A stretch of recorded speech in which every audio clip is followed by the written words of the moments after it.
Tudo pronto. Seleção brasileira realiza os últimos ajustes e Ancelotti deve promover mudanças no time titular nesse confronto contra o Haiti. E agora vamos conferir a provável escalação e tudo que envolve a seleção brasileira nesse último dia, nesse último treino que antecede a partida contra o Haiti. Que ontem a gente estava conversando com algumas pessoas que passaram uma ideia de time pra gente, e depois o Pedro Ivo conversou com outras pessoas e as outras pessoas bateram o mesmo time.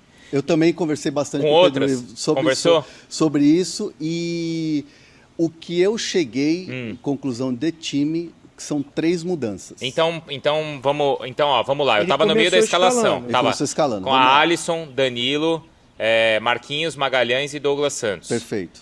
Casimiro, Bruno Guimarães e Paquetá. Tá, vamos lá. Tá. E Paquetá. Aí, o Rafinha na direita, o Vinícius na esquerda e o Matheus Cunha.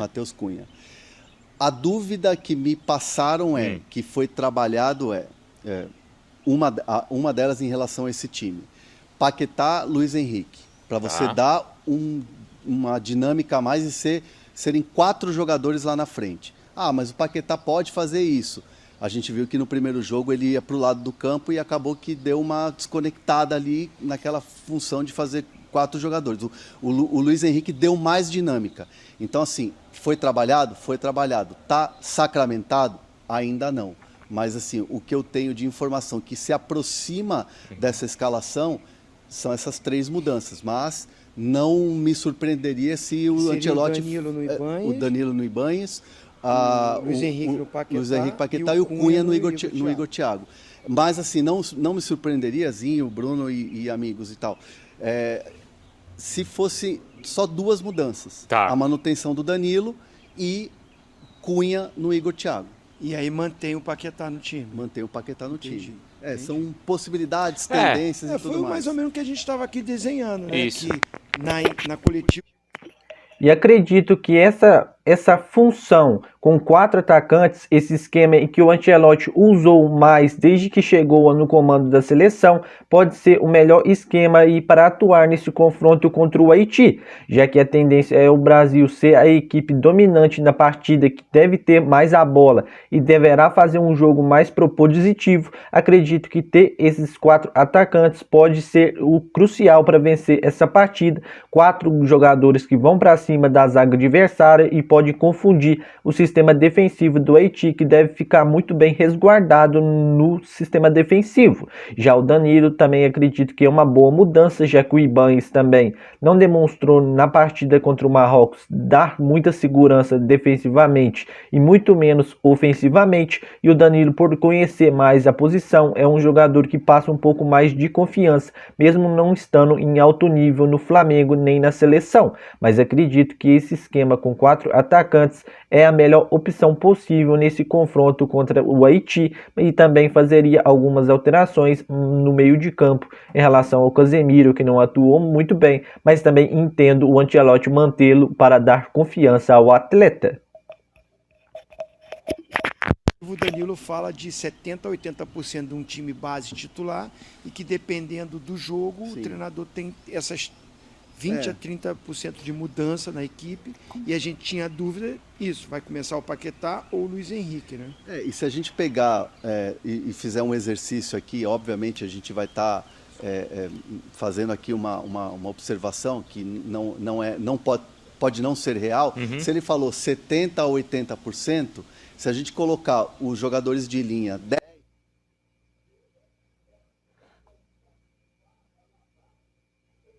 10, então são 2 a 3 mudanças. Isso. Por porcentagem e por número, né? O Bruno Andrade, o Rafinha na entrevista com a gente, ele na semana passada, ele falou, olha, eu prefiro jogar pelo lado direito, né, Zinho? Mas ele falou, mas eu me adaptei até a pedido, né, no meu clube aqui no Barcelona, jogar pelo lado esquerdo, às vezes nem tanto pela ponta, mas por dentro pelo lado esquerdo. Como é que você enxerga assim, essas possibilidades para o Rafinha, Bruno?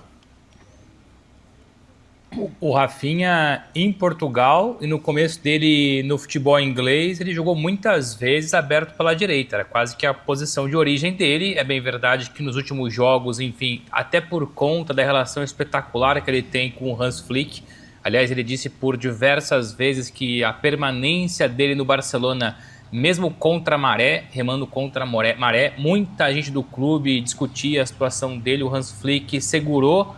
E por conta dessa relação muito próxima, enfim, o Zinho foi jogador, pode falar muito bem disso, muitas vezes você se sacrifica ainda mais por determinados treinadores, por determinadas comissões técnicas, e foi o que o Rafinha fez.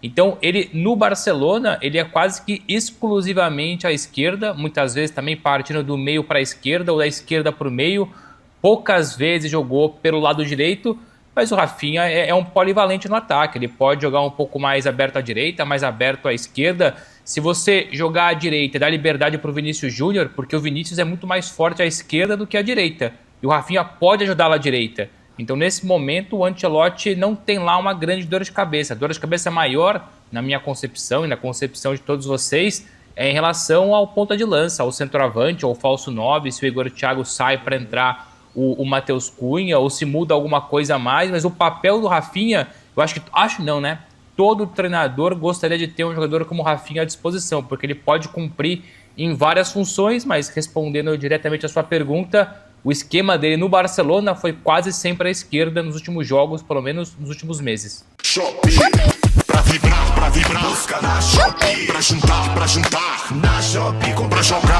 À esquerda nos últimos jogos, pelo menos nos últimos meses.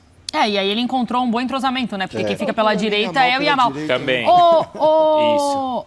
Companheiros, nos Natasha, Estados Unidos, a gente só precisa se despedir do Zinho, que você vai lá pro treino, né? O Zinho vai pro treino, tá, beleza. Natasha?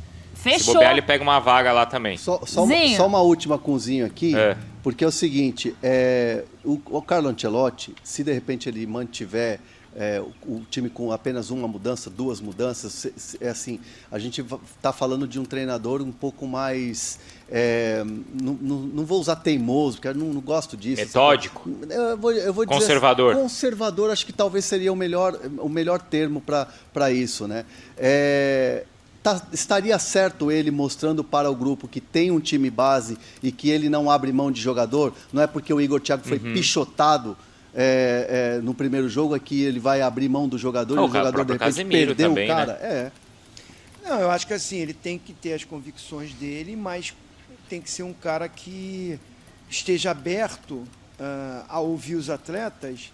E o Bruno trouxe aqui no início que a fonte dele passou assim, pode ser mantido a maioria dos jogadores, mas ele está revendo o encaixe desses jogadores. Aí eu concordo muito. Eu fiz essa função, tá? Eu usei a camisa 9 na Copa do Mundo e fiz essa função pelo lado esquerdo, de acompanhar a lateral e da jogada do lado oposto, fechar como um terceiro volante. E com a bola ter que vir por dentro para chegar lá, para criar para Romário e Bebeto. Não é fácil. Tem que ser jogadores que encaixem nesse sistema tático, que ele quer defender no 4-4-2. É o estilo do Ancelotti. Sim. Não estou falando com a bola, estou falando sem a bola. Nós vamos ver duas linhas de 4, Vinícius Júnior e mais um jogador. Ele tem colocado muito o Rafinha para fazer isso e o Matheus Cunha para voltar pela esquerda. Vai arrebentar com o garoto, com o cara. Não é a característica dele. Então eu estou mais preocupado agora, não é nem com mais uns nomes. Vai jogar o Matheus Cunha, não vai jogar o Igor Thiago? Quem é que vai voltar pelo lado esquerdo para marcar? Porque a gente está falando de um Rafinha jogar pela direita. Isso. Se o Rafinha joga para a direita, vai jogar o Paquetá. Foi o que ele fez essa inversão no jogo. Aí é o Paquetá quem fecha pelo lado esquerdo. O Paquetá começa na direita, mas tem uma parada técnica lá que muda. Ele começa a marcar pelo lado esquerdo. Agora, eu acho que esse time que falou, com o Matheus Cunha por dentro, junto com o Vinícius Júnior... Eu gosto mais. Eu gosto mais também. Eu gosto mais. Aí vai ser o Paquetá marcando ali. Porque o Vinícius não vai marcar pelo lado esquerdo. Aí o Rafinha marcaria pelo lado direito. E o Paquetá seria quem... O Vinícius é o ponta quando o Brasil tem a bola. Isso. E agora eu quero saber de vocês. Você acha que essa provável escalação da seleção brasileira com 4 atacantes, Vini, Matheus Cunha, o Luiz Henrique e o Rafinha, e com o Danilo de lateral direito, é uma boa escalação para esse confronto da segunda rodada contra o Haiti, onde a seleção precisa vencer esse confronto? Já diz aí nos comentários qual time você escalaria para esse jogo. E então, pessoal, te espero aqui no próximo vídeo.